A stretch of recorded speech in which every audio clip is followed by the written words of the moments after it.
And welcome to a panel discussion that will illuminate current trends and innovations in company funding and formation. I'm Staley, the Chief Investment Officer of Case Western Reserve.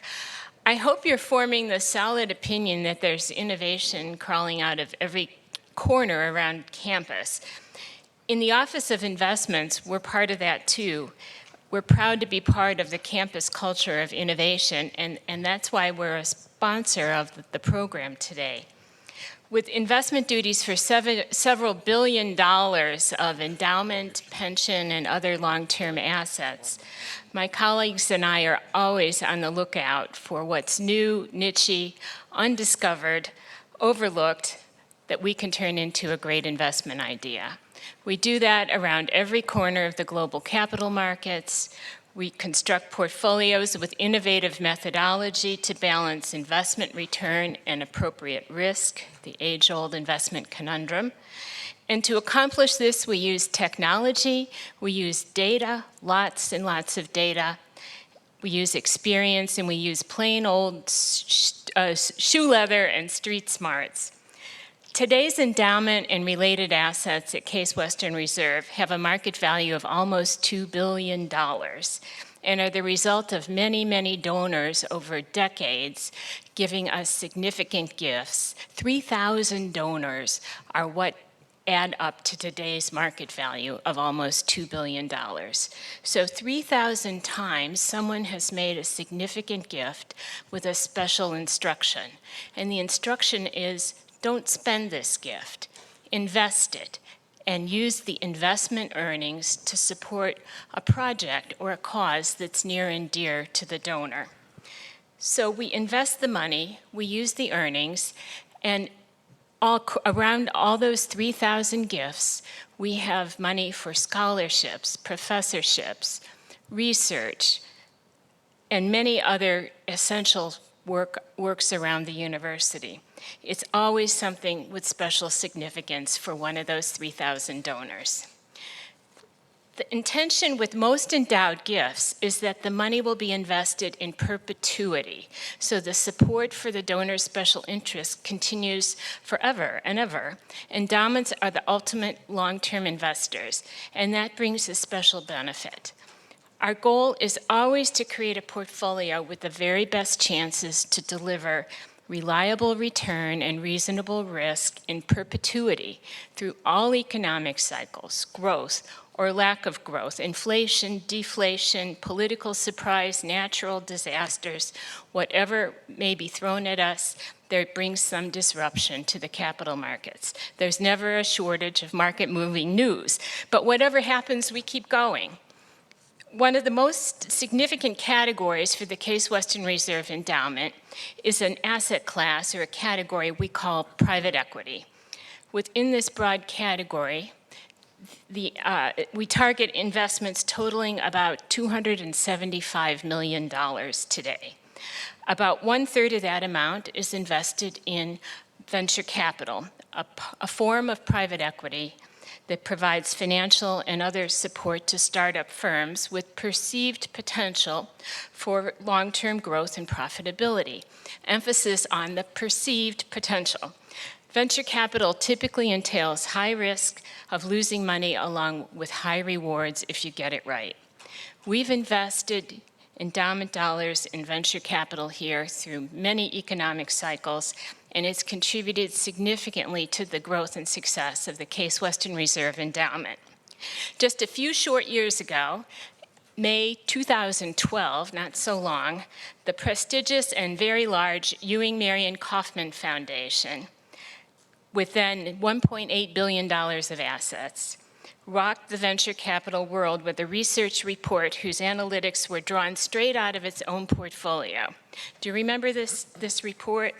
The report's findings supported the then popular contention that venture capital investment was either dead or very broken. Kauffman identified the main culprits as poor returns and high costs, a lethal combination for any type of investment. Since then, almost precisely since the moment that report was finished and published, venture capital has provided the best returns across all asset categories and all sectors of the global markets over the last 3 years. Good timing is a beautiful thing. We'll take it every time. With that, I'll turn you over to the host of your next panel on innovations in company funding and formation. Mr. Ed Kaner is my colleague, a member of our physics faculty and the director of the Science and Technology Entrepreneurship Master's Program at Case Western Reserve. Ed, long live venture capital. Thank you. Thank you, Sally. That was wonderful. I really am happy to be moderating this panel. I love the topic that we're going to be discussing, but even more so, my colleagues over in the School of Engineering have put together a really great panel. And I think I was looking at the panel, and I would come to see a panel even if any one of these individuals were on it. So I'm very honored to have all three. And without further ado, I'm going to introduce each panel member. I'm going to recently turn 40, so I have to, actually, I'm lying. So we'll start with Lee Zapis. Lee Zapis has built an investment portfolio founded in the belief that good people make great partners. He identifies and collaborates with ambitious, imaginative entrepreneurs in industries spanning software, healthcare, media, and more. His firm, Zapis Capital, has helped over a dozen businesses reach their full potential and, in some cases, become saleable at solid returns.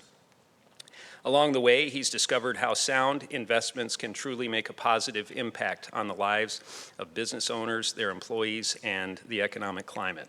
And Lee is to my far left. And in the center, we have Ray Leach. Ray is the founding CEO of Jumpstart, Incorporated, a Cleveland, Ohio-based nonprofit venture development organization that has gained a national best-of-class reputation for its innovative economic development models and its ability to leverage its experience and expertise across the U.S. Jumpstart's work focuses on assisting community leaders to maximize the job and wealth-creating economic impact of local startup and high-growth small companies with a focus on ways to assist and invest in these firms to dramatically improve local economic competitiveness. Ray is considered a national thought and practice leader at the intersections of public-private philanthropic partnerships that accelerate job creation and increase economic outcomes in neighborhoods, cities, regions, and countries. Jeff Duyk. Jeff Duyk, partner and managing director of TPG. Prior to joining TPG in 2004, Dr. Duyk served on the board of directors and was president of research and development at Excelixis. I'm mispronouncing that again. Okay. Where he led a group of more than 550 people focused on the discovery and development of small molecule therapeutics. Prior to Excelixis Incorporated, he was one of the founding scientific staff at Millennium Pharmaceuticals Incorporated. As VP of Genomics at Millennium, Dr. Duyk was responsible for building and leading the informatics, automation, DNA sequencing, and genotyping groups, as well as the mouse and human genetics group. Prior to this, Dr. Duyk was an assistant professor at Harvard Medical School in the Department of Genetics and assistant investigator of the Howard Hughes Medical Institute. While at Harvard Medical School, Dr. Duyk was a co-principal investigator in the NIH-funded Cooperative Human Linkage Center. Let's work backwards. Let's start with Dr. Duyk.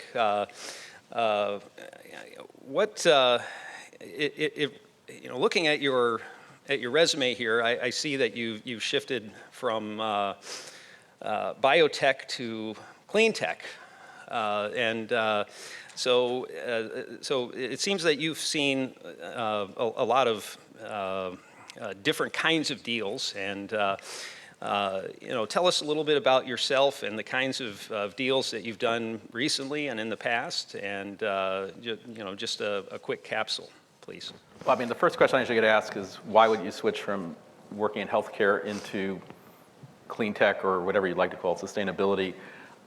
I think just as a person who probably self-identifies as an entrepreneur, one of my rules is trying to changing careers every 5 or 10 years as a way to keep fresh. But also, on a personal basis, as a physician, if you look at the true innovations that have really been meaningful for healthcare, they've always been public health innovations. So clean water, nutrition, vaccines, et cetera. Those are the big changes in society. And like myself and others, get very concerned about what would the public health impact be of climate change, and thought that for the latter part of my career, since I was in a position to do so, that I would start up and put together a team to begin to look at opportunities in the context of a very large private equity fund. TPG is one of the larger private equity funds in the United States. I think the firm has over $75 billion under assets. We represent the smallest part of all of that.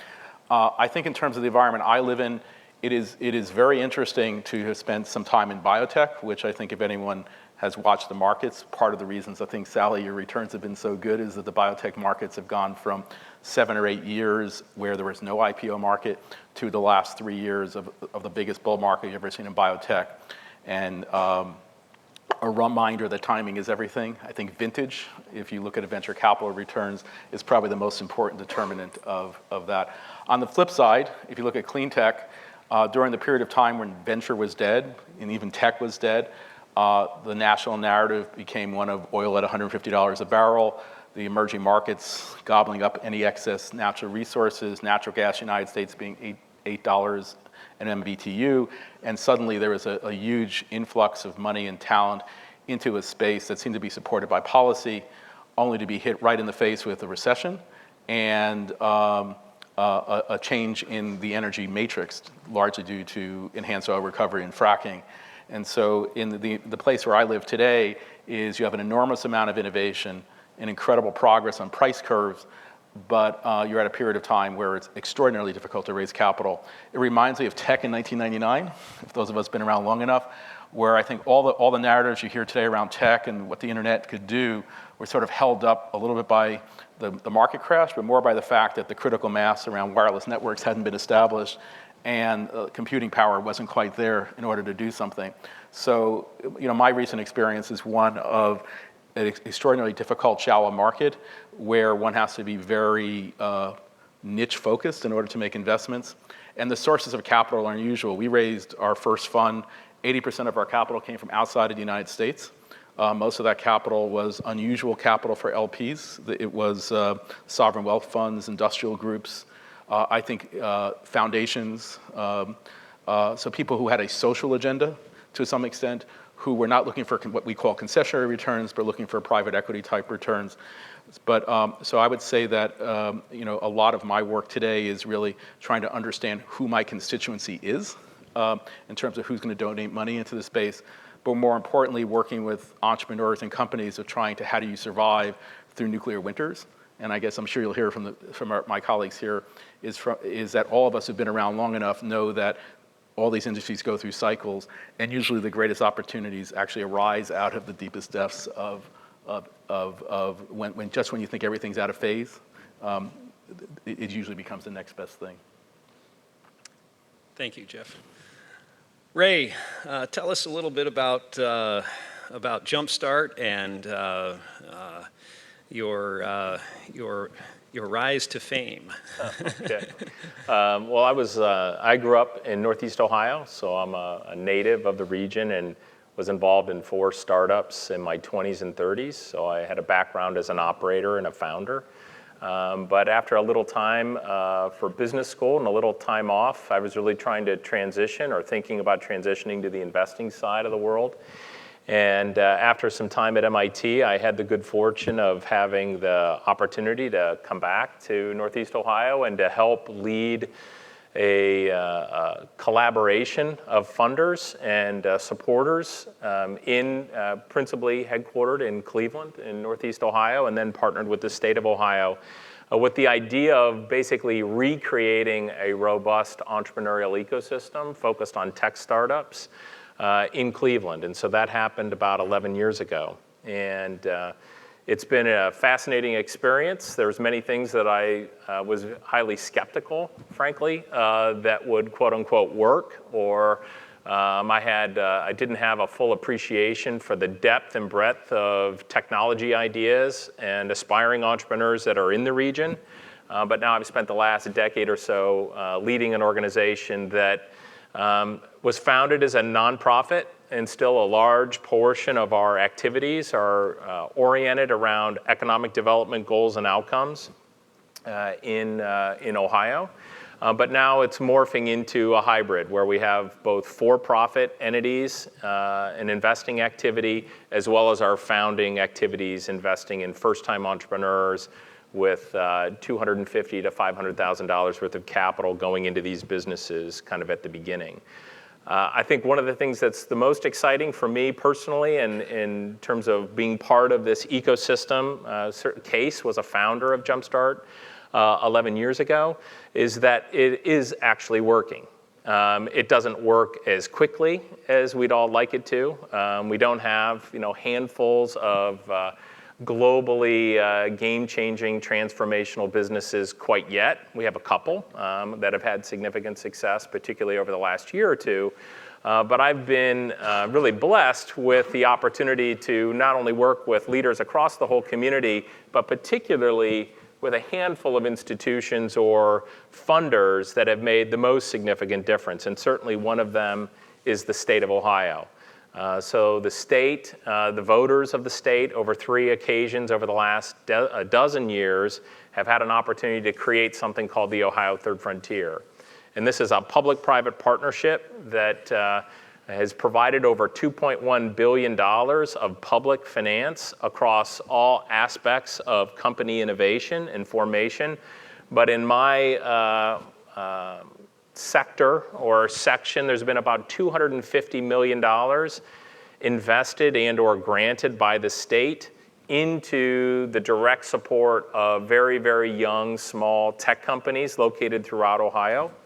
And that model has been kind of the foundation and the catalyst to all the things that have gone on, or many of the things that have gone on in early stage company formation and growth over the last decade. So just to give you a few, just for folks maybe who aren't from Northeast Ohio, to give you a sense of what the Third Frontier has done, that $250 million that has gone into about 80 seed funds across the state and has supported a whole range of entrepreneurial support activity. So today, Jumpstart is a representative of 15 entities in Northeast Ohio. So the state provides money to incubators and to mentor programs and technical assistance, federal grant writing programs, a whole range of things. And Jumpstart's the recipient of those monies. And then we partner with 15 other entities across all of Northeast Ohio.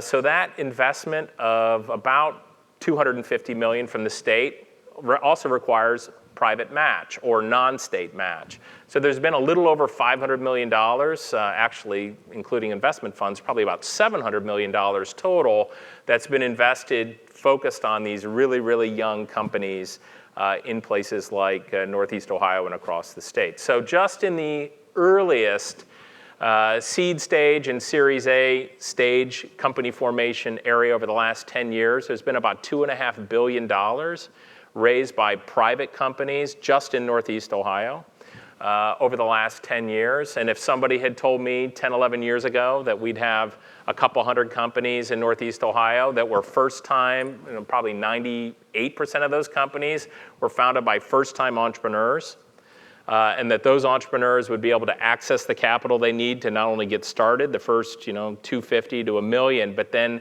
raise another $2.5 billion in private capital, I frankly wouldn't have believed that was possible. But we've proven it now. in Northeast Ohio that we've been able to, in these partnerships, to be able to make that happen. And now tech startups in greater Cleveland, both the direct jobs and the induced and indirect jobs have created about 10,000 jobs in greater Cleveland since 2005, and the average wage of those jobs is a little under $70,000. So to wrap up and kind of introductory thoughts, I'm in the 30-year game business to create a robust entrepreneurial ecosystem, whether you're anywhere in the world. It takes about 30 years. Probably on average, maybe in the best case scenario, it might be a little less than that, maybe 20 years. And there's certain things that need to happen. You need to obviously have those early stage investors. You need to give a whole new crop of entrepreneurs a chance to create companies. You need to have the capital to advance those companies. And most importantly, those companies need to exit and generate significant returns to investors like Sally and, of course, investors from all across the globe. And that's probably the most exciting piece of the work now. Jumpstart as an investor has been at it for 10 years, and we're starting to see some really big exits and returns. We've had 4 companies in Cleveland return 9 figures in significant IRRs to investors over the last year.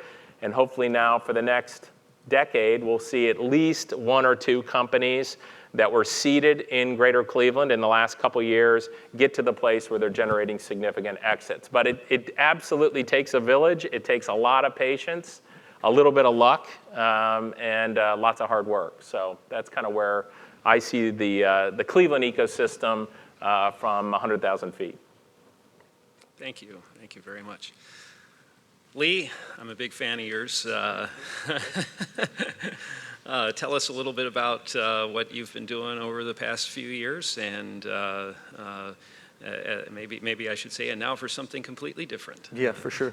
I operate on a much different scale than the other panelists. I'm an angel investor and prefer to invest in companies that are early stage, primarily pre-revenue, and we sort of say we want to lead the seed. I really focus on the individuals, and I learned that over the years. I mean, the old argument, betting on the jockey versus the horse, I'd much rather bet on the jockey, and usually, hopefully there's more than the jockey. There's a trainer, and there's a paddock guy, and there's a bunch of other people as part of the team.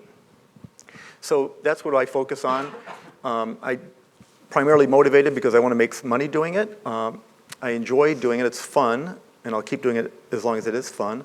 And what I've seen in the last 10 years or so since I sort of started doing angel investing is that initially in Cleveland it was kind of a wilderness, but with Jumpstart's help and bioenterprise and Case has been very at the forefront of innovation and fostering a startup economy. And the clinics with the innovations. I mean, it's really been pretty amazing that our ecosystem has developed the way it has. So it's very encouraging. There's a lot of great deals out there. It's just, I think, a fun time to be doing angel investing. And there's a number of people here that are trying to encourage that community. Charles Stack has been very active. North Coast Angel Fund is very active in building up the angel community. And so that's really kind of where I see it. Like I said, it's a very narrow focus of what I do. I'd like to see more people doing it, and I've had a lot of fun doing it and working with a lot of the people here in this room. So that's really kind of my focus and what I'd like to see develop more in Cleveland is a more vibrant angel community to support local businesses and local entrepreneurs. Okay, thanks, Lee. Dr. Duyk, is there anything new that you learned in biotech that translates to your new home of alternatives and renewables?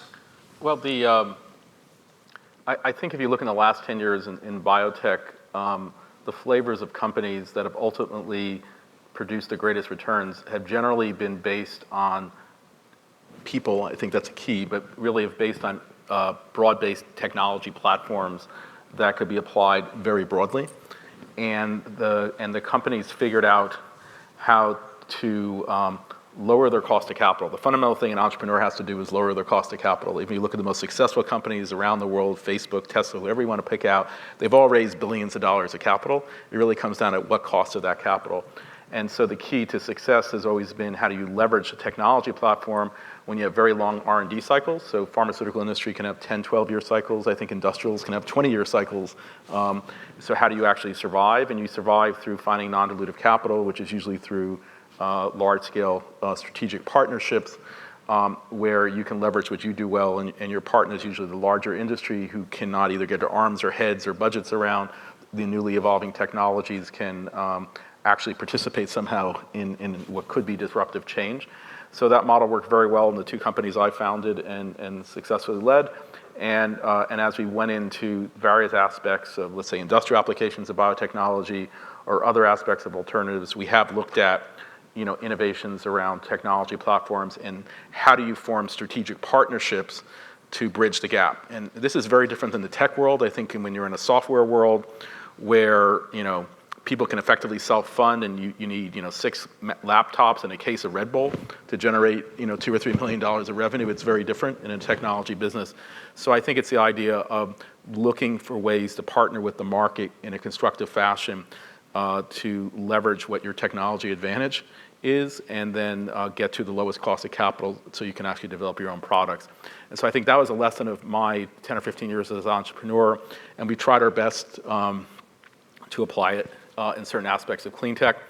I would have to say in the clean tech world, there's been probably more innovation on the financial side, interesting enough, than there has been on the technology side. If you look at solar, what's really made solar happen in the United States really has been figuring out the PPA model and coming up with public pools of capital to rapidly project finance.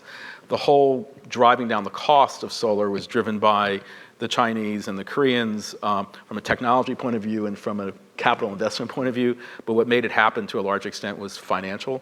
And I want to emphasize that, is that innovation, for a company to be successful, in my experience, there's no example of a company with great technology and bad commercialization that's been successful. I think we all have the experience of the great entrepreneur who footfalls on their initial technology, but he or she figures it out and is successful. And so I think one of the other things I learned for both is that you have to be really innovative on the commercialization side, and it's horses for courses. I think when you look at the type of business, the subsector, the type of technology, there's not one size fits all. There's different approaches to each of those, and I think those are the things that I've learned from being in different spaces.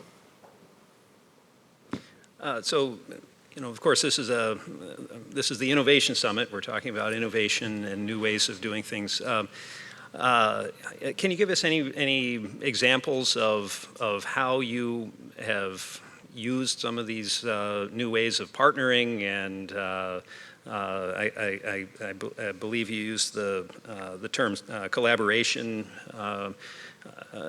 Do you actually get different companies collaborating with each other?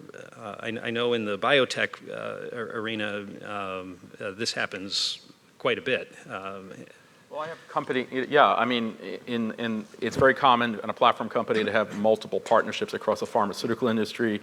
I'm on a board of a company I helped found. We have partnerships with, for example, developing a sugars to butadiene. Butadiene is an important chemical intermediate used in tires. It's probably the most commonly used place for butadiene, where we have a collaboration between ourselves, Braskem, which is the largest chemical company in Brazil, and Versalis, which is a large European company.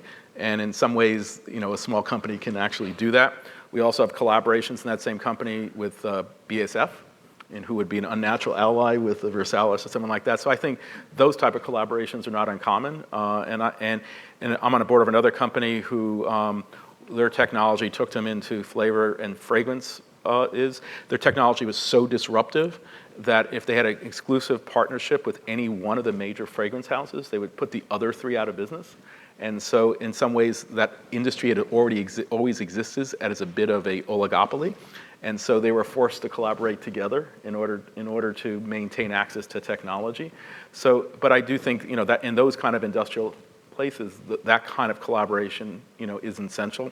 And other companies sort of market entry into foreign markets. I have another company does cloud-based computing, and we wanted to expand into China. There was no way to expand into China for a whole variety of technical reasons we can discuss without you having a local partner, both from a capital and market access point of view.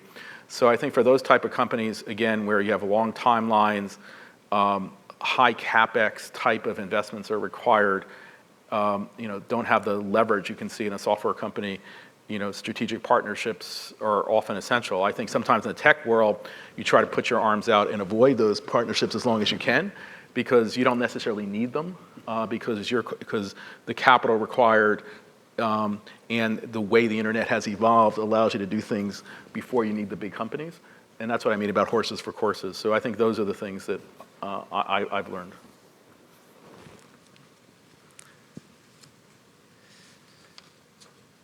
Ray, I'm going to shift over to government's approach to technology-based economic development. And what is one particularly exciting and innovative way that a local, state, and/or federal government has approached investment in high-tech companies?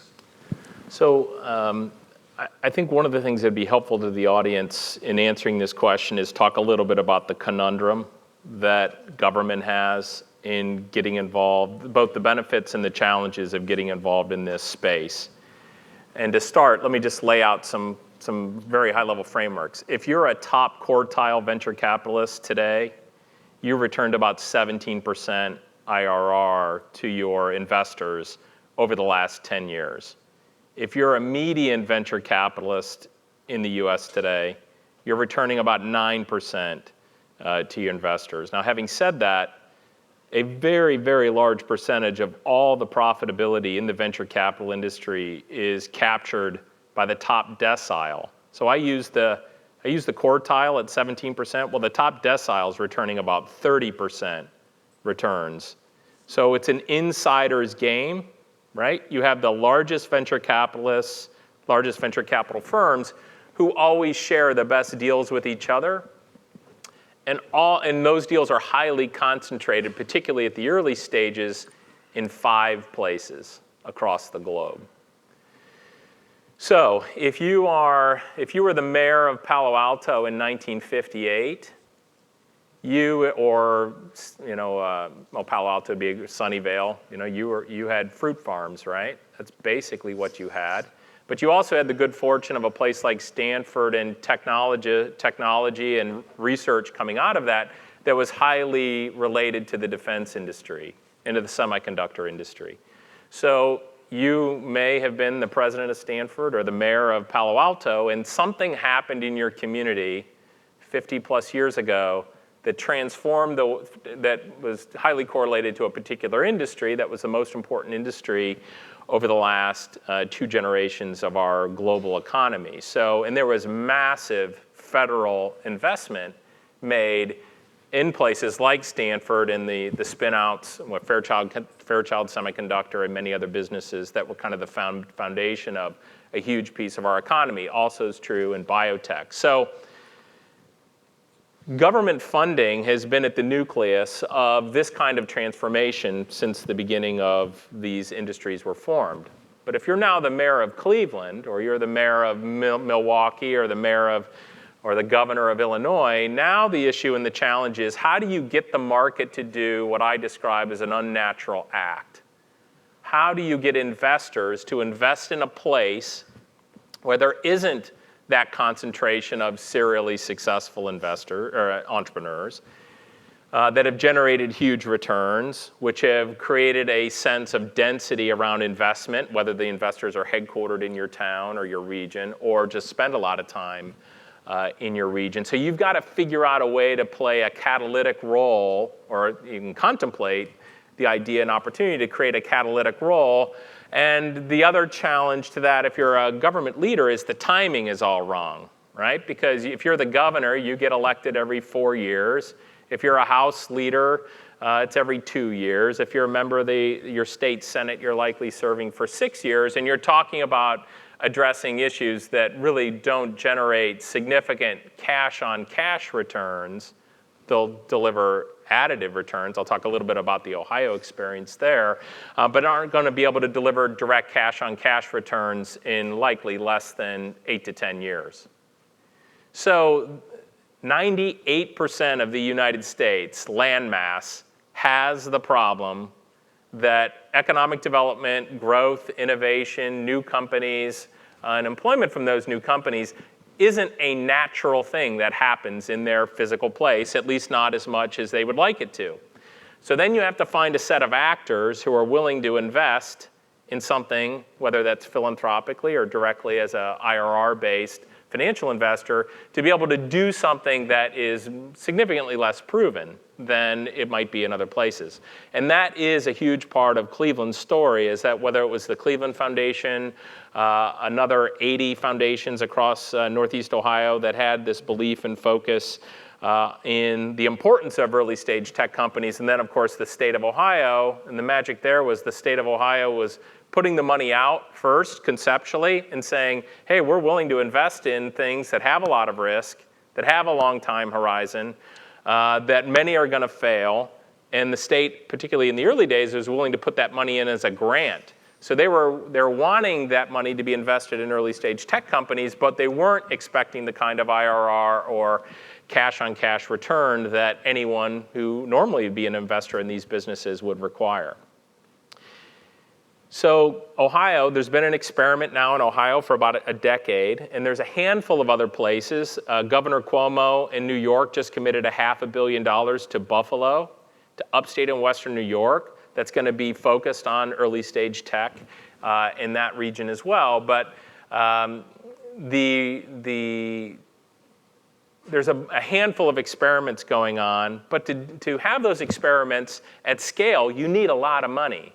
I mean, one of the challenges for an organization like mine or anyone who's trying to create an entrepreneurial ecosystem is, the easiest analogy is you need to buy a lot of lottery tickets, right? Because most of the companies Jumpstart has invested in are not going to be companies that employ thousands of people or not going to be companies that generate huge returns.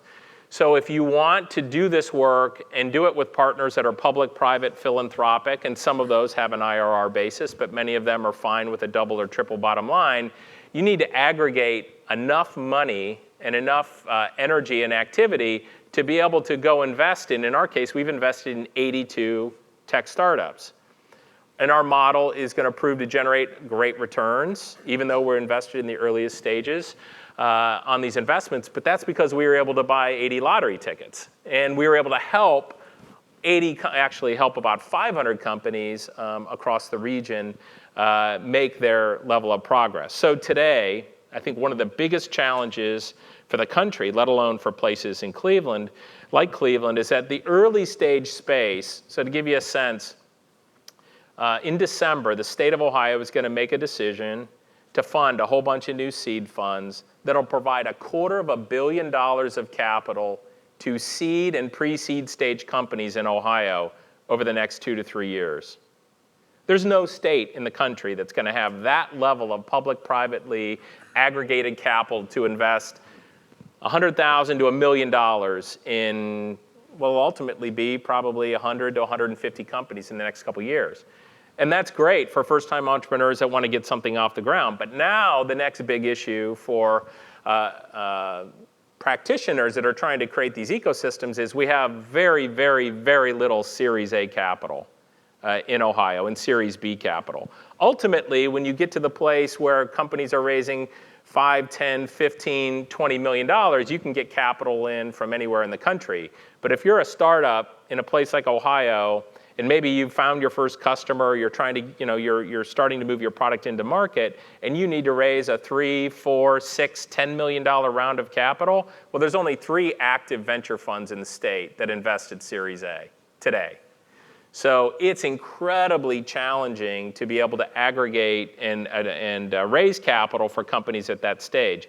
So for places like Ohio, they've had a real focus on pre-seed and seed. Now the next big issue and challenge is going to be Series A. How do you aggregate enough investors who want to invest in that space And again, as one's trying to do that, you are asking people to do something, particularly for-profit investors, that there's no track record of confidence that if they put money into this company, it's going to return a 10 plus or optimally a top quartile return, because they're basically endowments and large investors, they're investing for top returns. They're not investing for an economic development benefit. So this space is still incredibly murky and challenging around innovation as it relates to government funding and financing. I think one of the most exciting pieces that is coming, and it's certainly nowhere near the place where I think it'll ultimately be, is how does crowdfunding come in to benefit these types of investment opportunities? Because there, in our case, or for folks in Ohio, when we're raising capital to invest in companies, we're typically asking people from Ohio to co-invest with us or to provide capital to do that investing. With crowdfunding, you're going to be able to access not only capital, but expertise from a global point of view. So I think the next big kind of breakthrough on this hybrid of nonprofit, for-profit, or innovation capital formation is going to be crowdfunding, because that is an untapped resource that most companies, particularly in a place like the Midwest, have really not tapped into. But very long story short, it's the books of what, or the experiences of what's worked and what hasn't worked are being written right now. And unfortunately, it takes 20 years to run these experiments. We're halfway through our experiment. So it's still a really challenging area for public sector leaders to lean in and to support this kind of activity. Thanks, Ray. Lee, Ray just mentioned crowdfunding. Do you have any opinions or comments on crowdfunding or how it's affected you in your investing? Crowdfunding from a product like Kickstarter or like AngelList. I mean, AngelList I think is a very interesting concept. I've played around with it, but I've never really kind of jumped into it. I just find it kind of unwieldy. We talked earlier about investing in people. Well, there's really no way of knowing what the person is like other than their profile that they have on the site. And that to me is, even though what I do I think is gambling in a sense, buying a lottery ticket to a lot of these companies, I think AngelList is even kind of a nuttier form of gambling. Maybe it's Powerball versus a scratch-off. And so I've never been fond of it. And then and Kickstarter, I've looked at a couple deals that have kind of had Kickstarter support. But even that, that to me doesn't really kind of tell me too much about the prospects of the company. To me, it's basically pre-ordering something, and whether that can be turned into a successful business or not, and something that can scale is not something that really kind of appeals to me. Has it helped you though? Just identify. You say you really look. You bet on jockeys. Mm-hmm. Okay. I think it's which crowd. So and I'm sorry to step in here, but. So I've spent most of my career in Silicon Valley and Boston, so arguably the kind of the deepest of the pools. And I'd have to say the most interesting trend in Silicon Valley is self-funding. So because you've had serial entrepreneurs, you got a bunch of 20-somethings who made $20 million because they were engineers at Facebook, and they get together with their friends, and they're like you, they're experts, they know what it is, and they fund their own companies. They kind of are very proud of the fact they can disintermediate themselves from the venture capital world. If they can find a way not to take any outside funding, they'll do it. And I think that type of crowd is a very good crowd because they're both jockeys, but also they have good taste, and they do what really good investors do is they add value more than capital because they have experience and things like that. So I think it really comes down to which crowd you're working with. And I think if you're in those networks are extremely powerful, and I think they're changing the landscape. I think one of the reasons in Silicon Valley you have unicorn type of valuations is because the kids have gotten very smart of how to finance these companies. And in order for people to come in, it's not a Series A where you're taking 50% for $1 a share. You're coming in at $100, $200, $300 million types of valuation. So I always come down to which crowd.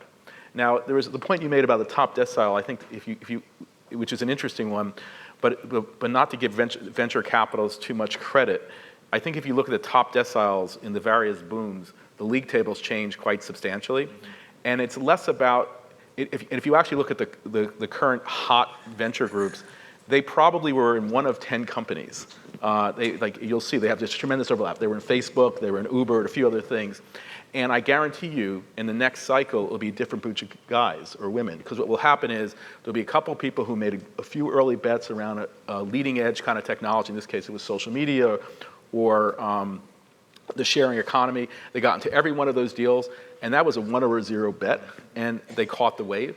And again, I bet if you go 10 years from now, because I can tell you 10 years ago, no one heard of Andreessen Horowitz, and I guarantee you 10 years from now, when you look at that list, it'll be different. So there is a big lottery ticket. But I think the biggest change is going to be the self-funding, which gives an advantage to people who exist. I think this idea that capital flows to returns, and I think the same thing that happened with Amazon and everyone else, where if you find ways to access talent and everything on the internet or using those kind of technologies, I think you're beginning to see different ways of evaluating. So there's way for capital to flow.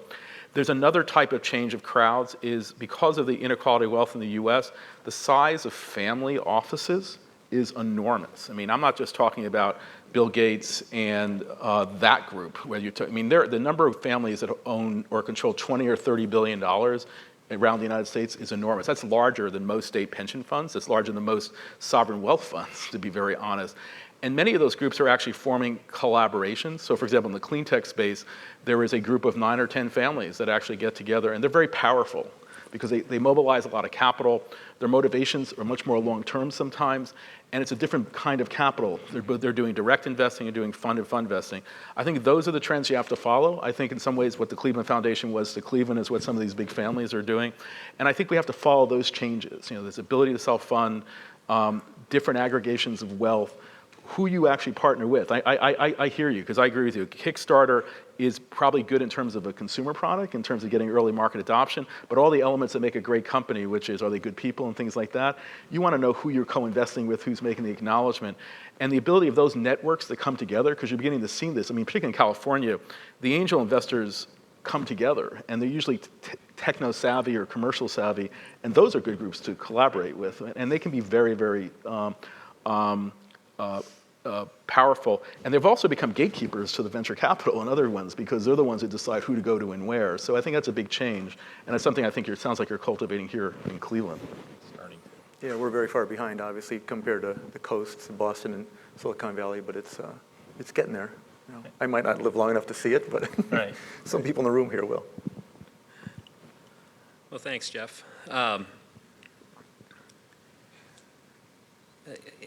Getting back to Kickstarter, especially in the, I've seen just, especially here in the university, it seems to be something that everybody wants to do, and for a product launch or is there any advice that you would give to a young entrepreneur who has an idea, who feels compelled to, or even pressure to develop a Kickstarter campaign? Are there any pitfalls or problems that could be associated with putting together a campaign? As opposed to just doing the Stephen Gary Blank thing of just getting out of the building and finding customers. Well, I look through, because we had this discussion on the phone, and I look through the 400 or 500 companies we've looked at over the last couple of years and say how many of them got their original capital from Kickstarter. I finally found one. So, and again, I'm more on the tech side, not on the consumer side, so that's highly stilted. I'd have to say that the more successful, in terms of early stage capital, I think those individuals who either found angel type funding from sophisticated angel investors were the ones who seemed to do the best. Because again, like what you were talking about, Frank, earlier, is that because it's more than money, somebody has taste, they at least have a sense of what is good or bad. They're investing in people, and they're providing some mentorship and connectivity. And I've seen the most success there. And so I think it comes back to who's your crowd. If you can get a group of people who have had experience and good taste together and that's the crowd whose wisdom you're following, I think you do okay. I think if you do it as a large market-based thing, it becomes oftentimes more of a popularity contest. It looks more like American Idol than it does like an investment strategy. So I think that's what I would advise. I think it's interesting that, and it makes sense if I'm a student, undergrad or grad student in an engineering school, Kickstarter. I had no sense that as you shared, that engineering students maybe in particular would feel pressure to put something up on Kickstarter. That to me is, when I first heard it, that's a foreign concept, but as I thought about it for a minute or two, it makes a lot of sense because it's a way that you can demonstrate your own knowledge and capabilities to build something. I'm investing in a business. Right. I'm not about investing in a widget. So now that doesn't mean the widget, the product, isn't incredibly important to the business, but it's a little bit backwards. Having said that, Kickstarter's here to stay. Kickstarter's going to grow. I think the opportunity and challenge for an organization like Jumpstart is how do we help the inventor with their Kickstarter, with the business that should be wrapped around the product on Kickstarter. And we've all heard many stories, even some of the largest successes on Kickstarter or Indiegogo, where the product killed the company. And if the product is incredibly successful, you have an obligation to deliver that product. You took people's money. And so that right out of the box can really be a challenge for a company. And in many scenarios, that company is going to need additional capital. So big picture, smart people around an idea is way more important than money.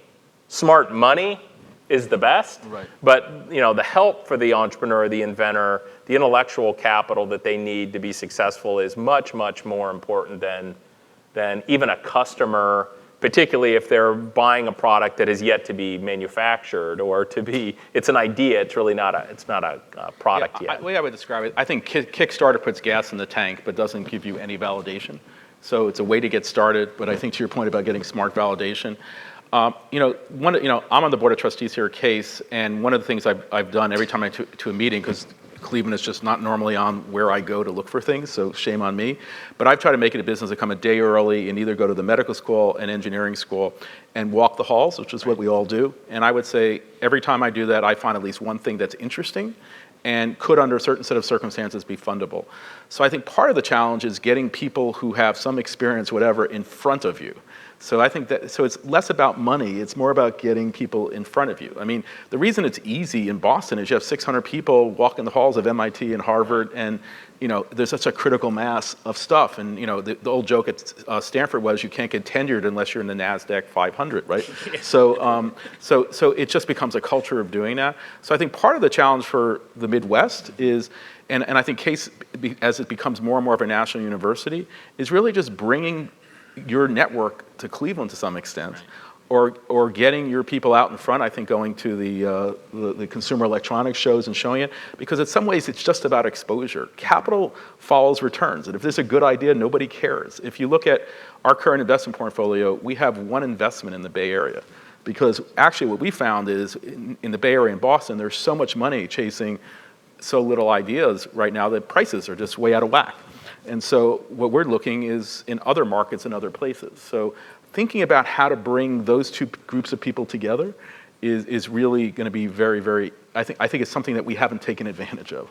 And for inventors, entrepreneurs in the room, 112, 115 companies in Greater Cleveland last year attracted venture capital. So it's not like it's, one out of, there's 5, to the point of connecting to the ecosystem. I'll make sure the next time you come to town that we have a chance to spend some time together and show you the top 6 things that we think are exciting that are in the Greater Cleveland entrepreneurial startup community. Do you have a board seat for him? Absolutely.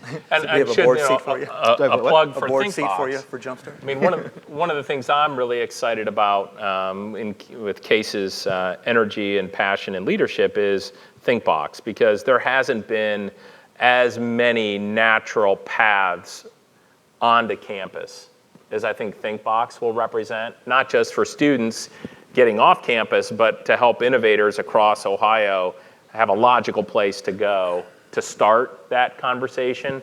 So I think that's a front door that's going to be well worn, and I think a really powerful partnership and asset for the entrepreneurial ecosystem in Ohio. And that's a really good point, because if you look at places where you've seen lots of innovation, there's been these unusual points of aggregation. So obviously Bell Lab historically, the MIT Media Lab I think was a source of a lot of entrepreneurism. The computer science department at Stanford has kind of become that. JPL at Caltech, a lot of the national labs. So I think Case was very smart in creating a center that, talks about bespoke innovation and a point of aggregation. It encourages people locally and gets people's interests nationally. And I think they've been very important, and they come and go. None of these are permanent, right? It's amazing how they're kind of movable feasts. So Ray, to add to to your ThinkBox statement, what I've seen here on campus over the past few years has been really amazing. Not just with ThinkBox, but with Blackstone Launchpad as being a tremendous resource for our students. And also we have I always get the exact name wrong, the IP Venture Clinic. Really, I'm seeing these resources help students tremendously figure out, how to start a business around an idea, and we're starting to get those numbers that we really need to get. It's in the universities. It's not the 1 in 10 rule like in venture capital. It's more like the 1 in 100 rule. Right. And that's just because the students have fewer connections and experience in an industry. So getting back to this, Jeff, you mentioned a lot of capital in San Francisco, but it's going outside of San Francisco.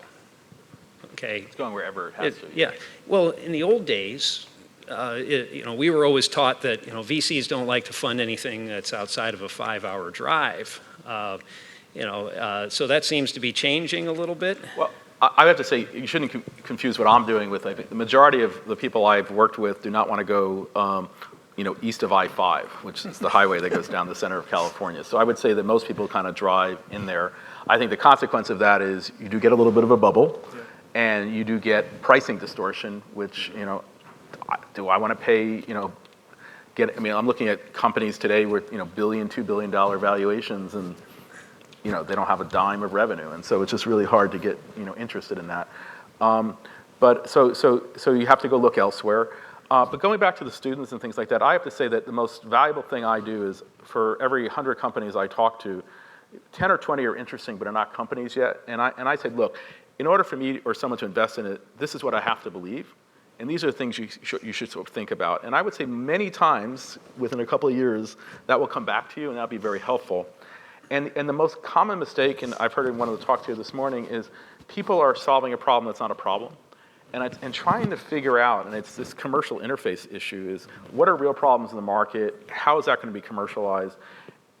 Getting both pieces right. How do you get into the market, and are you really solving a problem?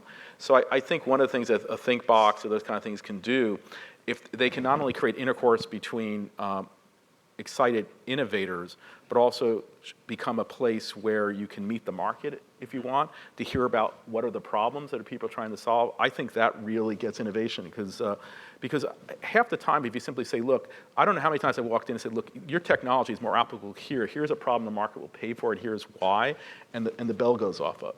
And now really good entrepreneurs have this sixth sense of going to the marketplace and they can see where the problems are to solve. But some people need a nudge. And I think one of our jobs is to figure out how do we nudge people into the right direction. Yeah, I see that a lot. I get a lot of pitches that are kind of, I call them solutions looking for problems. Yeah. And I've always said I'd much rather invest in a sales guy that, and one example is a company I invested in last year called Groupmatics. He was a group sales manager at the Cleveland Indians and the Cleveland Browns who saw a problem within the group sales process in professional sports teams and entertainment venues. And he self-funded it initially, kind of, bootstrapped it with his own money, left his job.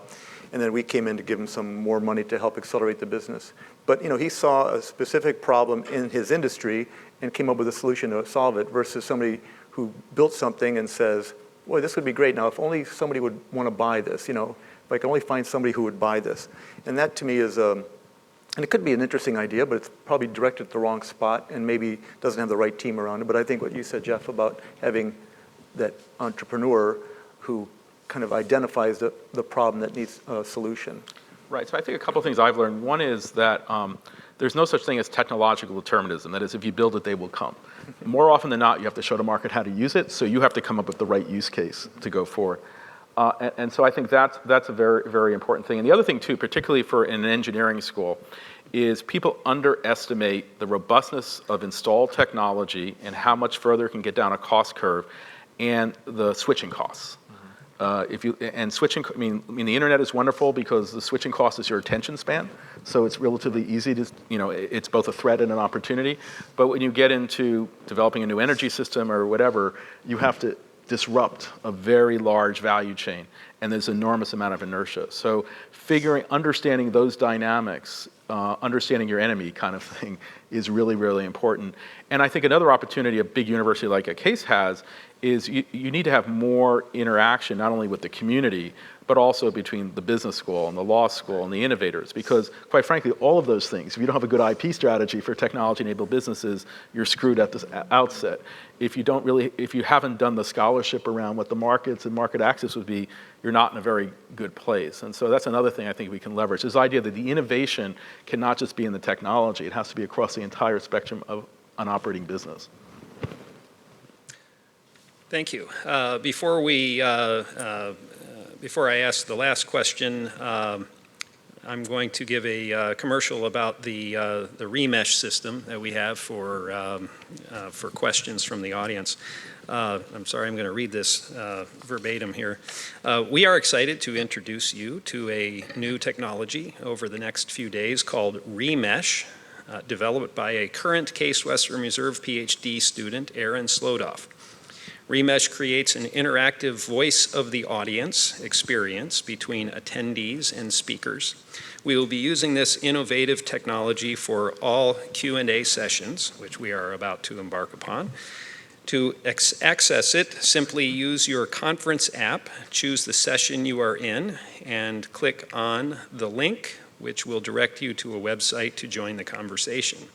Here you can enter questions you have for speakers or choose among questions that have been submitted by the audience. Each session has its own unique conversation link, which will open just prior to the session. It should be open now. If you have any issues with the technology, please don't hesitate to reach out to one of our volunteers. So Lee, I'm going to ask you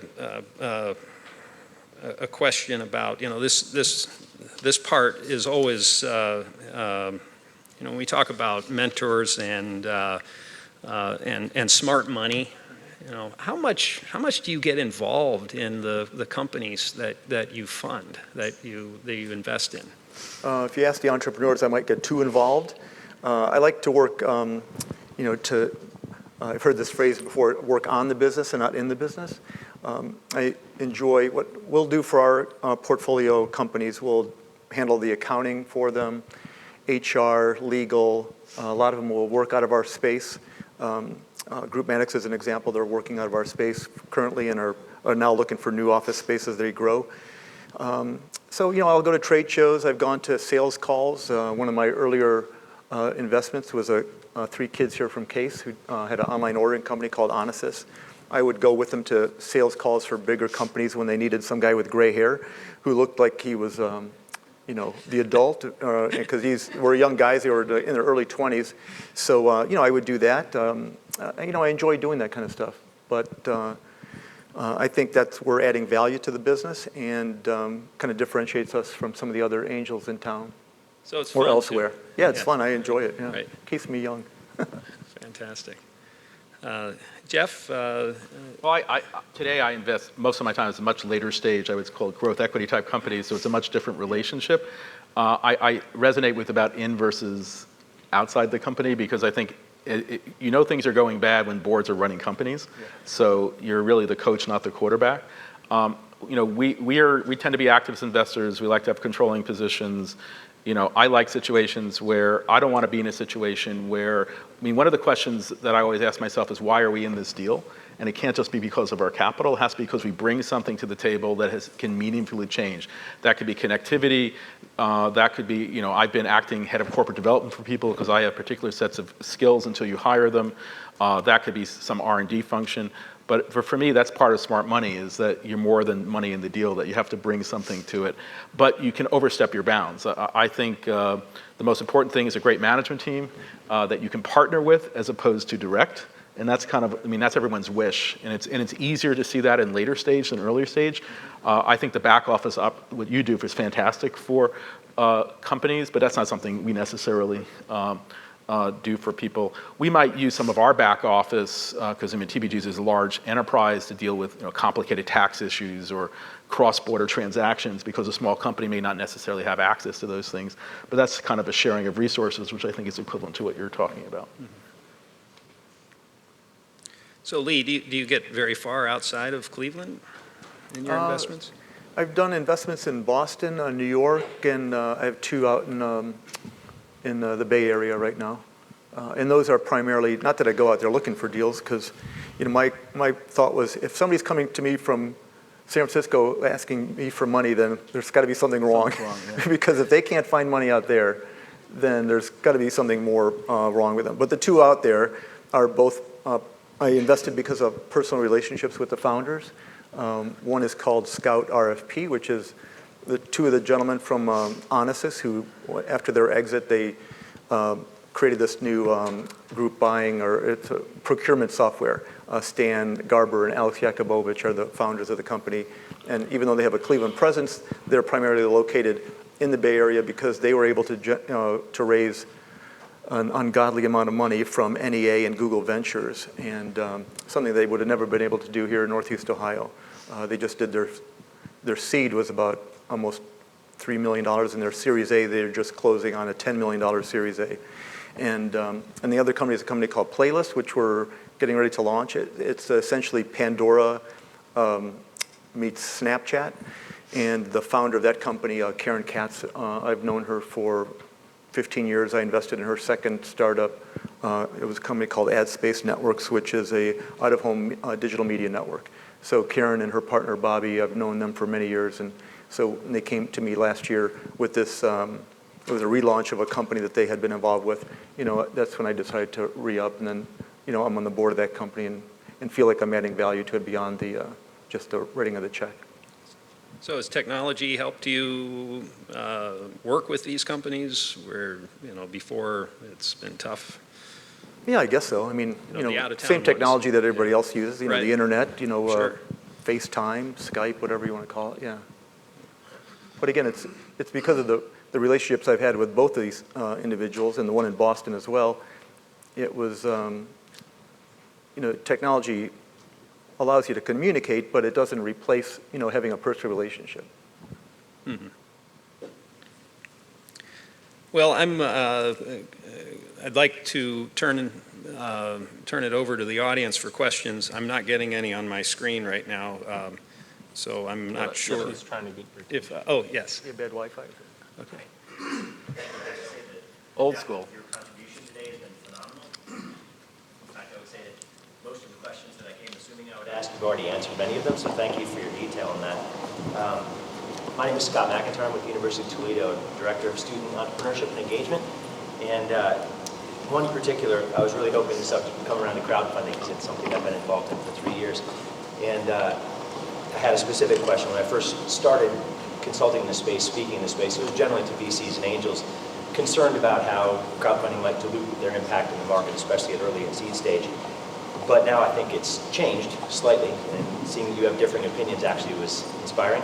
My question, sorry for the long-winded intro, is do you think that liquidity and potentially a secondary market for crowdfund ventures for offerings that come through crowdfunding is going to potentially change the way that you see crowdfunding impacting your business? Well, it's already happening. So in the Bay Area, there's already a kind of shadow market that people trade, not quote unquote non-liquid securities. So that's happening, and I think it helps. I think liquidity is the biggest issue for people, and I think particularly for early stage investors putting 250, 300,000 into sitting in a company that has some paper value of 500 million, they have no control over the company, who knows when it's going to go public or whatever, to get some of that liquidity and reinvest it, I think will be good.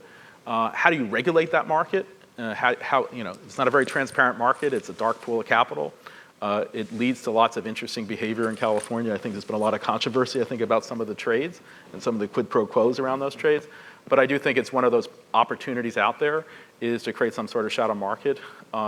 Actually, I think the regulators ultimately will like it, because one of the challenges is, from a tax point of view, is how do you justify some of these valuations, and markets kind of create third-party opportunities. But I think right now, like a lot of things, you have to have pretty large pools of capital to access those markets. So I think creating those markets, are useful. I think quite frankly, it's going to challenge from a securities point of view. It's pretty loosey-goosey at a Kickstarter stage in terms of how your cap structure is set up and what you actually own, and so what is actually tradable. So I think that would have to lead to some sort of standardization or normalization of how those companies are formed, so you have something you can actually sell to somebody. And so I think it's a good idea. And going back to different forms of crowd, there's another crowd.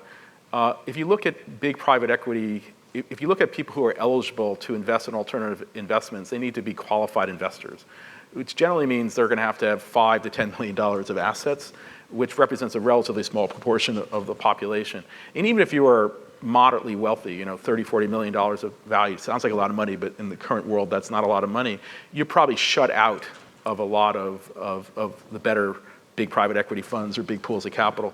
But one of the things you see happening is that there's been an aggregation. Some of it's been electronic and some of it's been done by the high net worth parts of banks to bring together those pools of capital into aggregated pools that are pretty large. And I think that's an interesting pool of capital that has not been tapped in the market, because those are individuals, because of lack of return given the current interest rate environments, are looking for return. They have the disposable income to make these kind of investments. They may not have the expertise. So I think there are probably some ways to, for example, do side by side with a good angel investor of a different pool of capital. And I think trying to figure out how to get those pools of capital, so you're turning motivated, interested money, which if left to its own devices would end up being probably dumb money, and you somehow can affiliate it with individuals who historically would have not been able to raise capital into a fund, perhaps, but as a side fund or something like that. So I think that's another trend in the market, and I think that's something that I suspect can be done in the Midwest pretty well. There's a lot of wealth. But if you can aggregate a lot of 10 and 20 and $30 million pools into larger pools of capital that has access to some of these things, I think that might help unwind. And I do agree that I think if you can create some earlier stages of liquidity, that'll be fine. But I think that's going to have to change a little bit how people start companies in terms of capital structures. If that makes sense.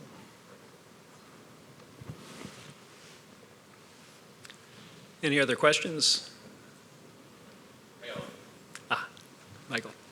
Enjoyed the panel. I'm wondering if you could talk about diaspora investing.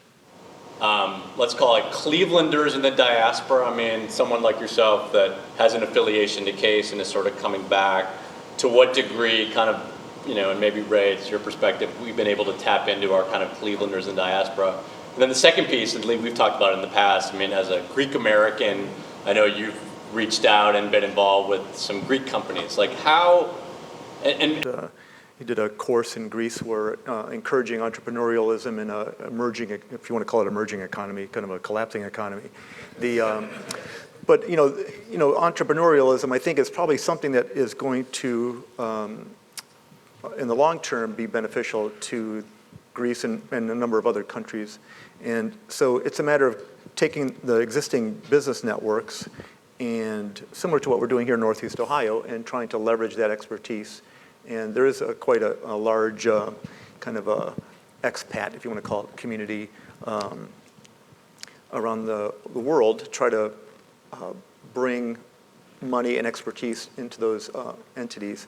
The scary thing about it is that there's a lot, there's the connection in that community is 2 and 3 times, so you don't really know that individual.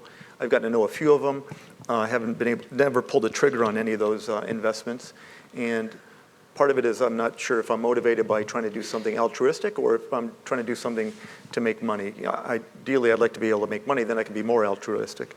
So, I'm not really sure. I'm still conflicted about that whole thing. But, and as far as, Cleveland is, just to touch on the Cleveland subject, I mean, we have an amazing number of people who are from Cleveland. Cleveland's a great city to be from, but I think it's actually becoming a better city to live in, and I think that's really happened in the last, since the recession. I think Cleveland has, I'm more optimistic, having born and raised here, spent a few years outside the city, but I'm more encouraged about Cleveland as a city and its business community, culture, arts. I think we have so many assets in this city that most other cities would kill for, and I think if we can encourage that diaspora to kind of come back here, whether they invest or move back and start businesses. I mean, when you look at the cost of starting a business or just running a business in San Francisco or Boston, I mean, it's just crazy what kind of, what it costs just to live there and survive. So I think Cleveland's got a lot of advantages, and maybe it's something we can do to encourage that kind of my entity. 2 cents is it's completely untapped. And I think one of the reasons why it's untapped is we didn't exactly and fully know what we had here. Now we do, at least we have a good sense of it. Not that we know, not Jumpstart, the community understands what's here. And I see that as a very much untapped opportunity. And what it's probably lacking more than anything else is a small team, 2, 3 folks that have enough passion, belief, and capital, meaning cash for themselves, salaries or volunteer or otherwise, to do it for like 5 years. Because that is a long-term play. And the most important thing there is you got to market the heck out of the successes that we have to give the motivation to the Case grad, or the Case alum, the Kent alum, the Akron alum, the Shaker Heights alum. Give them the motivation to come back. And that's a marketing job. I mean, you have to have something to market. So now we have something to market. And whether it's in the exposure of the RNC and things that are going on at our institutions, but it's going to take a while. It's not like, hey, let's do it for a year and see what happens. No, that's a good 5 to 10 year effort to be able to aggregate tens of millions or hundreds of millions of dollars of benefit. But I definitely think that's an area that we, in the ecosystem building community, need to get a lot more serious about. Yeah, I mean, you just echoed a point I made earlier. I think the most valuable thing is getting eyeballs. And if the hook is, you went to medical school here, you went to law school, you grew up here, then that's a hook you have to use. And that's all about marketing. I also think it's a generational shift. I think this generation made their money earlier. They made it on their own. They tend to get to a point in their life, but they're not just going to give it to name a university building. I think they're more, I would call venture philanthropists. They want to see something come back, create something of value. And it doesn't, and so I think you have to tap into that kind of zeitgeist. If I were to make one recommendation to the city of Cleveland, it would be get a direct flight, more than one, from either San Francisco or Boston. I have to, because I have to say, since Continental moved out of here, it's very difficult to get here, and I think ultimately little things like that matter, and I would really think about that. Yeah, there's teams of people working on that every day, and I totally agree. That's a big challenge. Access. Access, yeah. Sally. It's easier to get to Cincinnati because it's the hub. We've danced around a lot of topics on what's missing here, that from early stage, pre-seed, A-round, we're kind of short of that type of money. We've mentioned some other things that we need, direct flights and other things that help build this innovative community. Of all the people in the room today, what 1 or 2 things could each of us do, even in our daily routine, our daily job, and what we say and do and speak to other people, that would help this goal setting, help the whole effort?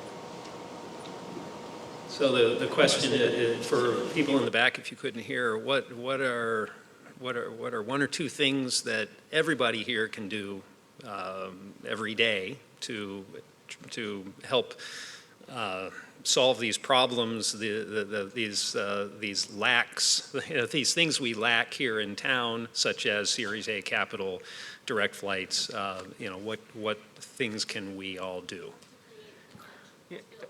to create a culture and build a culture? I don't know. I think this networking thing to me is the big idea. I mean, the fundamental difference between 21st century economy and the 20th century economy is globalization. We've disassociated being from the economy. You can be anywhere and do anything. I think I take my own experience sitting on, let's say, the Research and Technology Committee for the Board of Trustees. Problem comes up. There's 20 very successful people in the room. They're engineers, they're scientists, whatever. Most of them are entrepreneurs. There's an issue. Each one of those people knows 1,000 people. And I'm surprised how many times people came, why don't you call this guy, why don't you call this guy, I'll make sure this person comes. I think, like you said, Cleveland is a great city, great education. A lot of people have come through here, they're around the country. Figuring out how to think about Cleveland as not a physical geography, but a set of interconnectivity and get those people engaged is the most valuable thing you can do. Because the capital will flow to returns. The problem is that people have to see it, taste it, touch it. And I think this take a village concept, building a company is not just about one person, it's about a lot of different skill sets. So how do you bring those together? And if people suddenly say, oh, how the hell did Austin, Texas, right? Become a big hub? Granted it was Dell, but it became a place for people to go to. So I think it's this network idea. And it's a very large university, there's a lot of alumni, there's a lot of people who have passion around the city. How do you figure out how to keep those people engaged in the broadest sense? And I think if you can do that, adopt a 21st century kind of view, I think good things will happen. There isn't a lack of innovation here. Like I said, I've been very surprised that every time I come, I can find one or two things that are really interesting that are not simply replicated somewhere else that I haven't seen before, which is hard because I see lots of stuff. So that means good things are happening. It's just that we need an audience, is what I would say.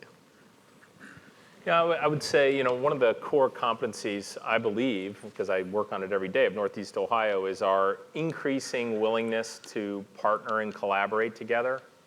And the sooner I'm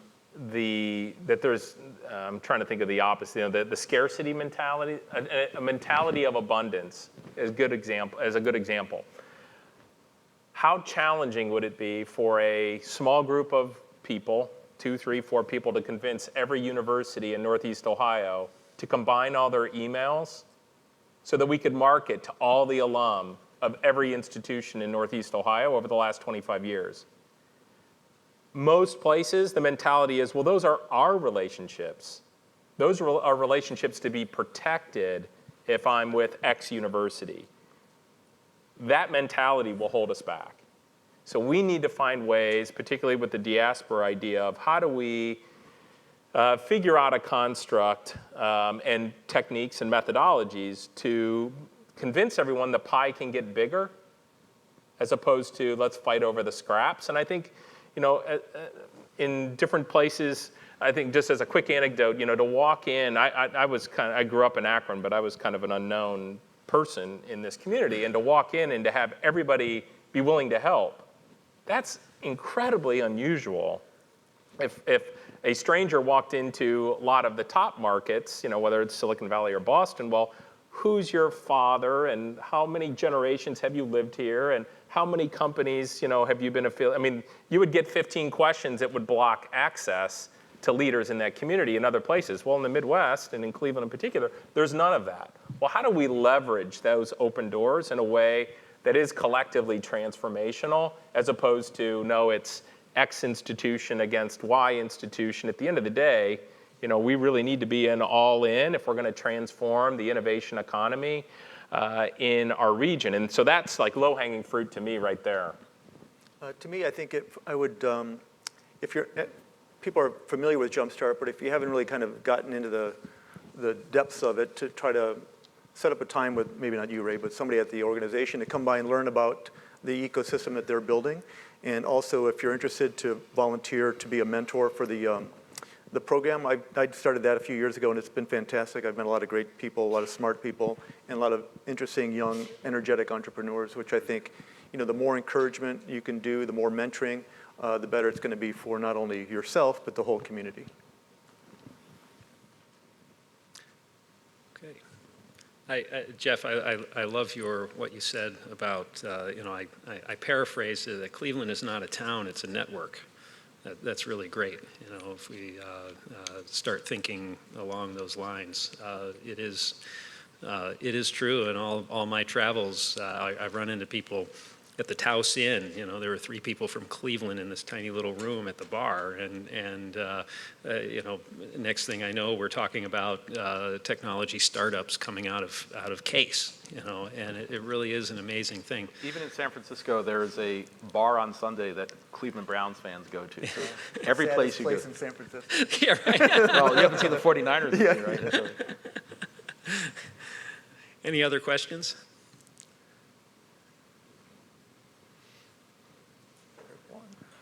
Hi, so we talked a little bit about the Third Frontier program and where they're investing.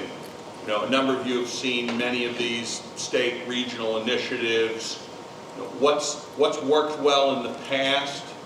What's sort of failed? And how does Case responsibly interact with these initiatives in a way that's going to be sustainable? So Mark, it's a good question, and I've dealt with this because I've been involved in all around the world. So I've been in this stuff in Scandinavia and other places. Where it all breaks down is it becomes a political tool to kind of deal the cards around the table and everyone is treated equally. It's about making choices. And I think the groups that have done well have been proactive. They've managed portfolios. They've stopped doing things that didn't work and whatever. So the more it looks like a truly managed activity, the more likely you have success. The more it focuses, like I remember when I did one of these things in Sweden was like, you can't do everything. Decide what you want to do. What are you really good at? Where your strengths are. So I think that's probably true here as well. And the more it looks like that, as opposed to, I want to make sure pro rata that Cincinnati gets a certain amount of money and Cleveland gets a certain amount of money and Akron gets a certain amount of money, and it just becomes the problem is the inconsistency between the political time frame and the innovation time frames, right? But I think that's it. It has to be proactively invested, proactively managed. I think these semi-private organizations which allow it to act more commercial, I think are useful. So again, these things fall apart when they're just ways of passing around the bounty. To answer the question specifically on the Third Frontier, and this is as of, about 7 weeks ago. So if you look at the $2.1 million that the Third Frontier has awarded since 2002, approximately $250 million of that has gone into this exact space that we're talking about right now. That $250 million has generated 60% of the outcomes of the $2.1 billion. And that,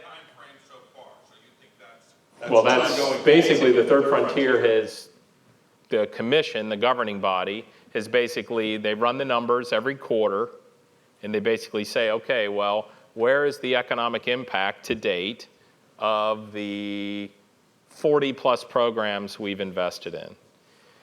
And there's $300 million left in the Third Frontier as of today.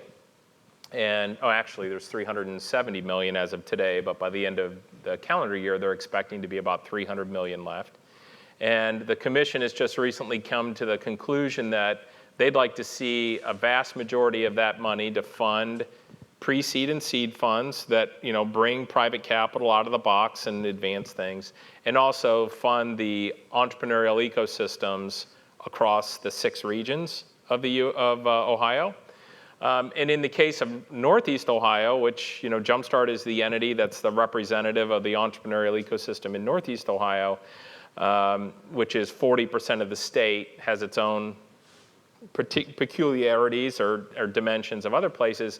What they've asked us to do is how can we ratchet up our effectiveness with university and commercial and corporate commercialization. So one of the ironies, blessings, and yet I think sometimes challenges for Northeast Ohio is many of the institutions are large enough to do it themselves or to work on things themselves. And what the Third Frontier Commission believes, which is much of what we've talked about, it's really at the intersections of the private sector and the institutions that could generate quicker, better, faster outcomes. So they've very much encouraged Jumpstart to think about ways to expand our partnerships with research institutions, as well as corporate research arms that have technologies that can get to market in less than 5 years. So it continues to be a kind of a continuous improvement environment. The last thing, too, that I'd share, which was very encouraging, was then the Third Frontier has significant influence by the governor's office. Is Governor Kasich is very interested in renewing the Third Frontier, or the idea of the Third Frontier, in addition to Jobs Ohio, which has obviously gotten a lot of energy and attention. So I think Ohio is going to be in this game for the foreseeable future, which is incredible. But those challenges on the political front, we've been able to, not that the programs haven't changed, they certainly have. Jumpstart really views it as our job is how to leverage all the great things, how to better leverage all the great things going on here and other places to meet the goals and objectives of the Third Frontier. And I think one of the biggest challenges, I think, with these political funds, think about the US government and Solyndra, is that we have this expectation that if you have risk capital, that somehow you can't lose it. And what's ironic, I was in a meeting last week in the White House with the Department of Energy, and one of the things we were talking about was that pool of capital that DARPA and other people invested. They made a ton of money. Right. I mean, they blew a big hole with Solyndra, but who among us here hasn't blown a big hole with at least one of our investments somewhere?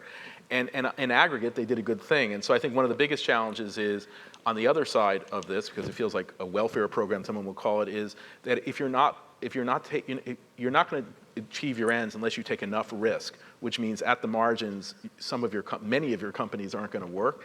And so part of it's an education of if the government's going to get into the kind of help support risk capital, they have to be able to tolerate that risk. And I think the other thing is, and maybe Ohio's avoided this, but not making it overly bureaucratic to access that capital. Because I think some federal capital and some international capital, I can tell you at the end of the day, you just can't use it because it's overly bureaucratic.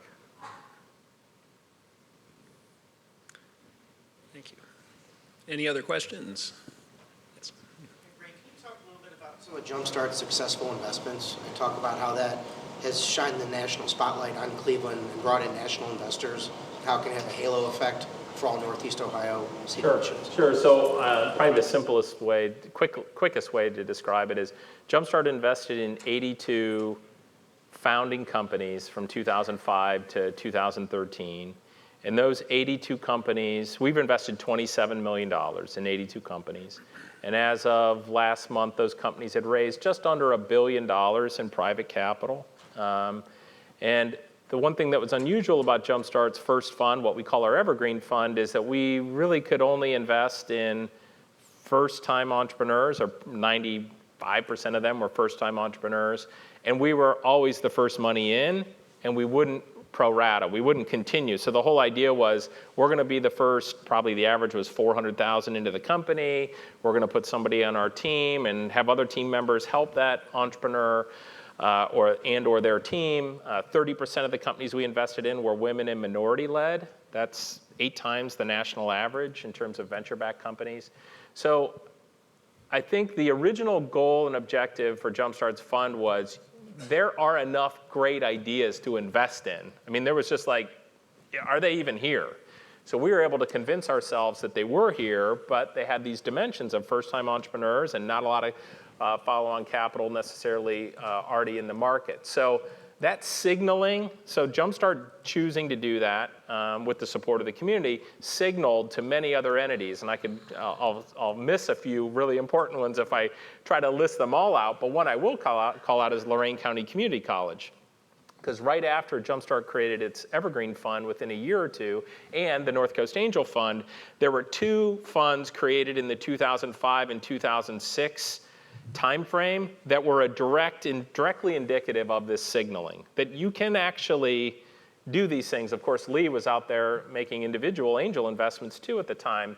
But now there's a dozen funds in Northeast Ohio that are investing in these kinds of companies. And if it wasn't for that first fund that started to send the signal and it invested in 2006, Jumpstart was one of the top, we were in the top 10 most active seed investors in the United States. So we did 15 deals in 2006, 2007.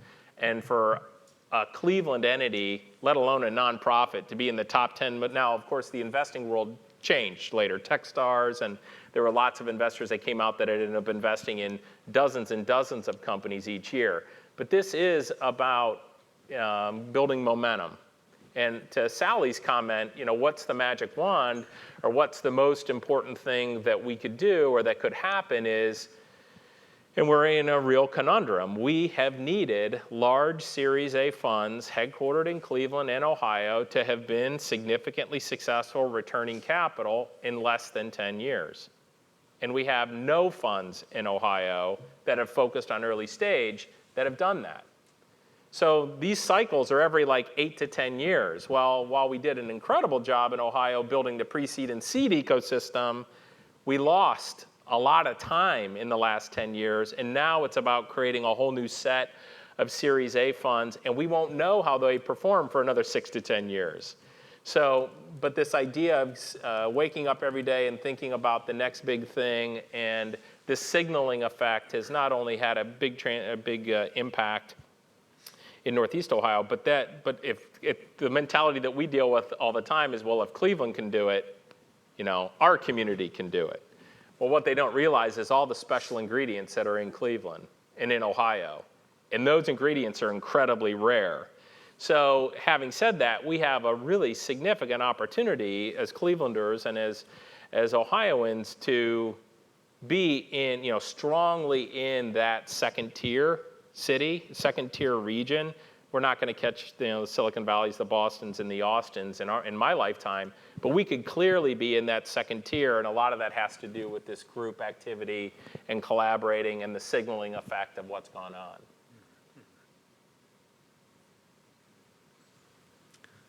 Any other questions? We just have about 5 more minutes. Any last? I'm sure there's someone out there who's curious about something. Yes? So you just mentioned the involvement of a community college, if I heard you right. Could you elaborate on that? And how does a community college, which is supposed to be a non-for-profit institution, get involved into a funding process that is supposed to be for-profit?